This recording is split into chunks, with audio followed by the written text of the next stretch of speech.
Calling में आपको एक बार फिर खुशामदीद, बहुत शुक्रिया कि आप हमारे साथ हैं। और जैसे हमने आपसे जिक्र किया था कि आज से प्रोग्राम में कुछ तब्दीलियाँ की हैं और आज कुछ सियासी जो यहाँ की क़यादत है मुख्तलिफ़ पार्टीज़ की, उनको भी शामिल करेंगे। लताफ़ सिद्दीकी साहब तो हमारे साथ हुआ ही करते हैं, कैनेडियन इश्यू न्यूज़ के चीफ एडिटर हैं। और आज मिर्ज़ा ज़ुल्फ़िकार चौधरी साहब जो पाकिस्तान तहरीक इंसाफ से उनका ताल्लुक़ है, हमारे साथ स्टूडियो में मौजूद हैं। खुशामदीद कहेंगे लताफ़ साहब, खुशामदीद आपको भी। अस्सलाम वालेकुम, कैसे हैं आप? खैरियत से हैं? ठीक ठाक हैं? मेरे साहब, तहरीक इंसाफ के हवाले से कुछ बात करेंगे। आज हमने सिस्टम ये किया है कि अभी तहरीक इंसाफ पाकिस्तान पीपल्स पार्टी और नून लीग को भी दरमियान में लाएंगे। कोशिश ये की कि अलग अलग नुक्ता नज़र जो आ जाए, इकट्ठे जब बैठते हैं बाज़ औक़ात ऐसा होता है कि कुछ थोड़ी सी ऐसा, ये तो नहीं कहते तलखी हो जाती है, लेकिन जो है पॉइंट ऑफ डिफरेंस जो है थोड़ा सा आ जाता है। लताफ़ साहब, मेरे साहब से बात करने से पहले थोड़ा सा मैं चाहूँगा कि अब जो सिचुएशन है, आज से बस एक हफ़्ता ही बाकी है, तो क्या फोर्सी हो रहा है? मतलब ये नहीं मैं कहता प्रेडिक्ट करें कौन जीतेगा नहीं, लेकिन ओवरऑल जो सिचुएशन है, स्पेशली अब जो बलूचिस्तान में और आज कराची में ANP के पिछले दिनों, कल परसों शायद एक जो उम्मीदवार थे, वो 6 साल बच्चा था उनका, उसके साथ जो है उनको शूट किया है। तो अब ये सिचुएशन जैसी भी है, आर्मी चीफ ने भी बता दिया, यानी कि इलेक्शन तो अब होने ही होने, इसमें तो कोई चांस नहीं है ना होने का। जी देखिए, बात क्या होती है कि प्रेडिक्शंस तो बहरहाल अपनी अपनी जगह हैं और लोगों ने बात की है।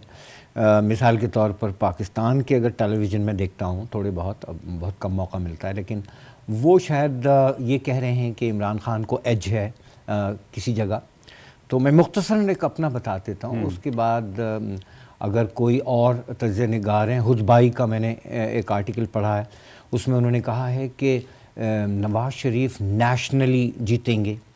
और जबकि आपने देखा होगा कि एक और तज्ज़िया निगार नजम सेठी जो टेलीविज़न की थे और डेली टाइम्स के पब्लिशर भी हैं, वो चीफ मिनिस्टर बनने से पहले वो ये कह गए थे कि 3 पार्टियां यानी पीपल्स पार्टी, MQM और ANP, उनके पास 172 सीट्स हैं जो उनको चाहिए।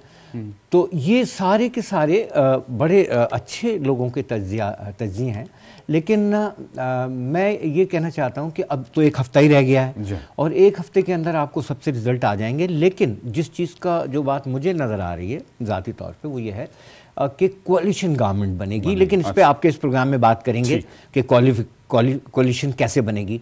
और पाकिस्तान के तज्ज़िया निगार बहुत सारे ये बात कहना चाह रहे हैं कि लैंडस्लाइड, मैसिव विक्ट्री, लैंडस्लाइड। तो मुझे ऐसा लगता है कि लैंडस्लाइड के मायने जो है ना, वो समझने पड़ेंगे।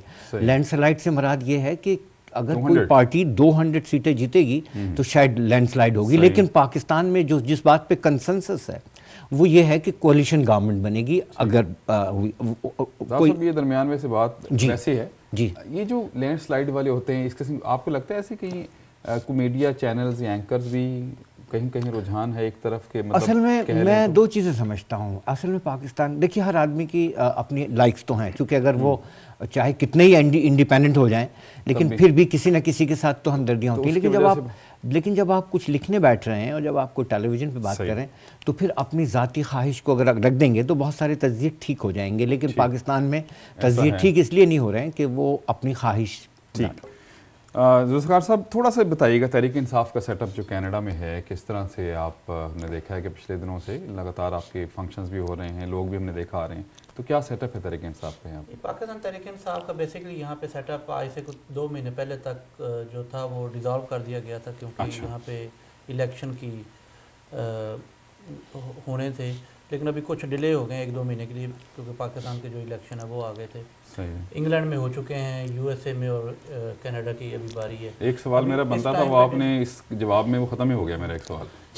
अभी इस टाइम पे जो हमारे जितने भी ओहदेदार हैं वो सारे डिज़ोल्व कोई नहीं। अच्छा, ठीक है। हम जो फंक्शन हो रहे हैं ये नीड बेसिस पे हो रहे हैं। जैसे इमरान खान साहब ने नया पाकिस्तान फंड जो बनाया था, उसको सपोर्ट करने के लिए हमने यहाँ पे एक पिछले दिनों में प्रोग्राम किया, जिसमें आप भी तशरीफ लाए थे। आपने देखा होगा, बड़ा माशाल्लाह इंथुजियास्टिक था इंथुजिज्म था लोगों में, और उन्होंने काफ़ी उसमें बढ़ चढ़ के हिस्सा लिया है फंड में। विद इन नेक्स्ट 2 मंथ हमारी एक्सपेक्टेशन है कि इलेक्शन हो जाएंगे तो दोबारा आप। अच्छा, इसमें एक हमने ये भी देखा कि पिछले दिनों, मतलब ज़ाहिर है जर्नलिस्ट हम देखते हैं, कोई यहाँ भी ग्रुप्स हमें भी नजर आए तहरीक इंसाफ में भी। हालांकि क्या इसमें हकीकत है, ये ऐसे ही कुछ लोग जज्बाती हो जाते हैं आपस में? नहीं, ये जज्बाती ही हो जाते हैं। बेसिकली क्या होता है कि मैं सोच रहा होता हूँ कि जी मैं तहरीक इंसाफ के लिए जो है ना, मेरे बगैर तहरीक इंसाफ नहीं चल सकती। एक्स जो तहरीक इंसाफ के कोऑर्डिनेटर हैं या डायरेक्टर हैं वो सोच रहे होते हैं कि जी उनके बगैर तहरीक इंसाफ नहीं चल सकती, लेकिन इन सारी चीज़ों की वजह से इलेक्शन जो आज तक दुनिया में जितने भी बने हैं मेरिट के सिस्टम, उसमें सिलेक्शन सबसे अच्छा मेरिट का सिस्टम है। सही। तो इन सारी चीज़ों को ख़त्म करने के लिए ही पाकिस्तान तहरीक इंसाफ ने पहले पाकिस्तान में इलेक्शन करवाया अपनी पार्टी में, और अभी इंटरनेशनल, लेकिन यहाँ भी नहीं हुए, लेकिन आप कहते हैं कि होंगे, मतलब पाकिस्तान के इलेक्शन के बाद यहाँ और जब इलेक्शन हो जाएंगे, जो इलेक्ट लोग होके आ जाते हैं, अगर मैं समझता हूँ कि मैं बहुत अच्छा हूँ तो मुझे इलेक्शन लड़ना पड़ेगा, मुझे आगे आना पड़ेगा, जो भी इलेक्शन में आगे आएगा वही होगा। कोई इसमें ग्रुपिंग की जहाँ तक बात है, वो देखिए पार्टी बहुत एक्सपेंड कर गई है पाकिस्तान तहरीक इंसाफ यहाँ पे कनाडा में एज कम्पेयर, तो हर बंदे का अपने अपने डिफरेंट नज़रियात है किस तरह इसको रन करना है, कैसे रन नहीं करना चाहिए, क्या करना चाहिए। तो वो जिसका कॉन्फ्लिक्ट आपस में थोड़ा बहुत हो जाता है वो अपना, लेकिन आप समझते हैं कि ओवरऑल कोई प्रॉब्लम नहीं है, ओवरऑल कोई प्रॉब्लम नहीं। ठीक है, तो सब इसी पे मतलब क्योंकि वक्फे पे भी हमने जाना है, जो पॉलिटिकल पार्टीज़ हैं ओवरसीज़ इफ़ेक्टिव हैं, फ़ायदा है, होनी चाहिए?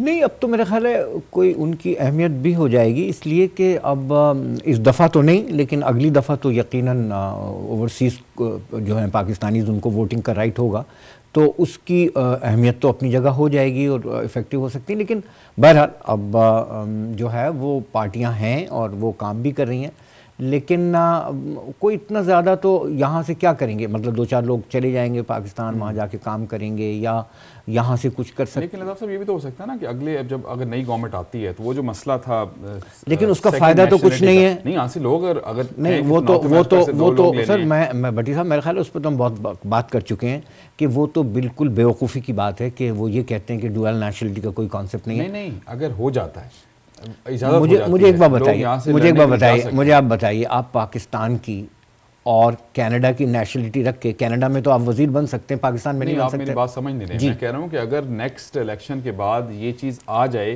कि जो डुअल नेशनल है वो मेंबर बन सकता है, तो फिर तो अहमियत हो जाएगी ना। अगर यहाँ के लोगों को इजाज़त मिल जाती है तो फिर ऑटोमेटिकली फिर तो लोग फिर जान लगा। आपके जहाँ से एक चीज़ और ऐड कर दूँ, ये जो इलेक्शन, पहली बात तो ये कि वोटिंग का राइट मिलना ना, वो तो अल्हम्दुलिल्लाह पाकिस्तान तहरीक इंसाफ ही कोर्ट में गई थी, सुप्रीम कोर्ट में उसने दिया, और बाद मैकेनिज्म ऐसे बनते गए कि गवर्नमेंट जो करंट गवर्नमेंट है इंटरम वो उसको इम्प्लीमेंट नहीं कर सकी। लेकिन जो इसमें बड़ी अहम चीज़ है जो शायद हम सारे मिस कर रहे हैं वो ये है कि ये भी हो सकता है जैसे रिजर्व सीट्स है ना, जैसे लेडीज, मतलब आप कहते हैं कि 2 सेनेटर्स यहाँ से बनाने हैं, वो तो हो जाता है, वो तो ये कह सकते हैं कि जी overseas Pakistan, not even North America, overall the world, कि जी हम 3 सीटें या 4 सीटें जो है ना ओवरसीज पाकिस्तानी को देना नॉमिनेशन हो सकती हैं। वही राइट जी जनाब, गुफ्तगू हमारी जारी रहेगी और बहुत से सवाल हैं हमारे पास। फंड रेजिंग के हवाले से बहुत बात होती है, उस पर भी बात करेंगे मिर्ज़ा साहब से कि उसकी क्या कहानी है, और लताफ़ साहब की तरफ से भी जा रहेंगे।